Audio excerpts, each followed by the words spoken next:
subaxnimadii hore ee saaka ayaa dagaal culus waxa uu ka dhacay deegaanka Sool joogto oo waqooyi kaga beegan magaalada Buuhoodle qiyaastii 28 kiiloomitir. Dagaalku wuxuu ahaa mid la isku adeegsaday hubka noocyadiisa kala duwan. Dagaalku waxa uu dhex maray ciidamo ka tirsan maamulka Khaatumo State Soomaaliya iyo ciidamada Soomaaliland oo iyagu deegaankaasi ku sugnaa. Khaatumo State ayaa dagaalkaasi ka hadashay waxaana la hadlay warbaahin wasiirka arrimaha gudaha maamulka Khaatumo State Soomaaliya Yaasiin Axmed Surb oo sheegay in dagaalku ay ku soo qaaday Soomaaliland. subaxii hore ilaa 6 subaxnimo ayaa maamulkan SNM ay ugu soo qaaday ciidamadii fadhiyay shiida u dhow soo joogtay weerar ku soo qaadeen iyo waa iska caabinay waana dibna waa ugu celinay dhulka ay fadhiyeen khasaare naf iyo saarad la u geysanay meeshoodii baan ku celinay Buuhoodle way taasi tan xagalna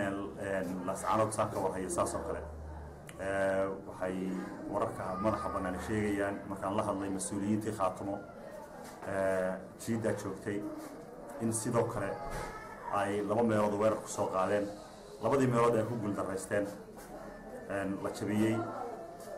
lagu riixay dhinaca lascaanood ayaan taana warkeeda hayay مدن وزير dhinaca Khaatumo maxaa soo gaaray khasaaro hadii aan ka waran dagaal ka dhacay maanta deegaanka soo joogtay gobolka Cayn oo wali dagaalku uu soconayo wali la soo fadhiyo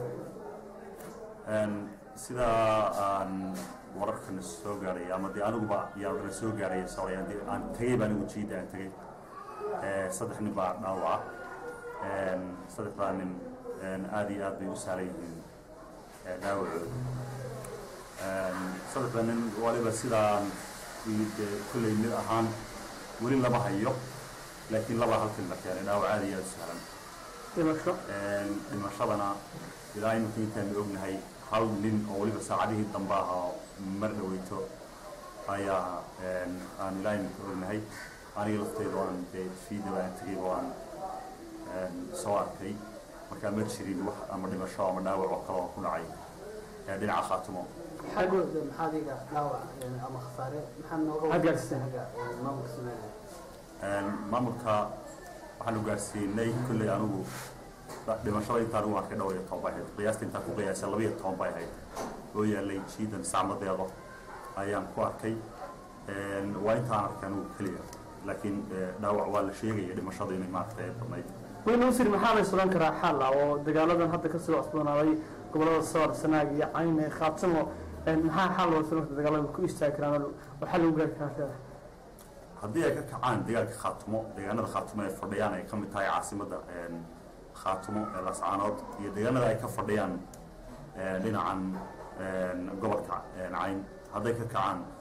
anagu dooni mayno in maaragtay colaadaan oogno marka hadday ka kacaan wadamo ciid ay khatarada ku fadhiyaan nabad waa qaadan karaan